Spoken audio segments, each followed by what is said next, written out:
تصدق ان في شارع في مصر ناس كتير ما تعرفوش اسمه القضاعي في شبرا مصر؟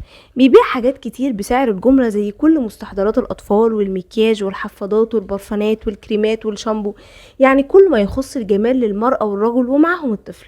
ومتاح فيه كل البدائل المحترمة من منتجات مصرية في ظل مقاطعة الكتير من الشعب المصري للمنتج الأجنبي.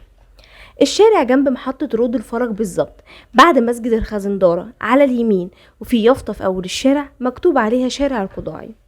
أنا صورت لكم هناك عند محل العوامي، وهو واحد من أكبر محلات الجملة هناك، وعلى فكرة عنده شحن لأي مكان للي مش قادر يروح للشارع.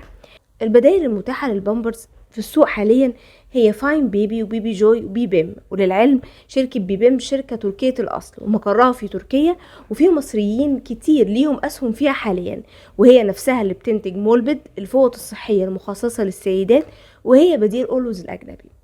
أسعار بيبيم هناك مقاس 2 ل40 قطع ب120، ومقاس 3 32 قطع ب110، ومقاس 3 64 قطع ب215، ومقاس 5 28 قطع ب120، ومقاس 5 58 قطع ب250.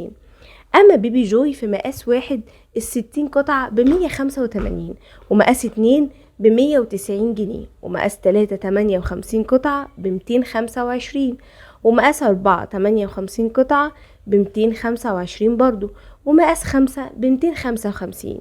أما بيبي فاين ففيه هناك مقاس 1 21 قطعة ب65 جنيه، ومقاس 2 58 قطعة ب210، ومقاس 3 ب220، ومقاس 4 ب225. اما الفوط الصحية المتاحة للنساء اللي عاملة مقاطعة فهي اولا برايفت، اللي بتبدأ من 15 جنيه لحد 85 جنيه حسب الحجم والنوع والكمية في العبوة، وهي على فكرة انتاج شركة سانيتا، وهي شركة لبنانية الاصل ومقرها في لبنان، وكمان هي اللي بتنتج فوط ريلاكس المخصصة للنساء بعد الولادة. اما مولبد فاسعارها بتبدأ من 20 لحد 60 اقصى حاجة. صدق دي؟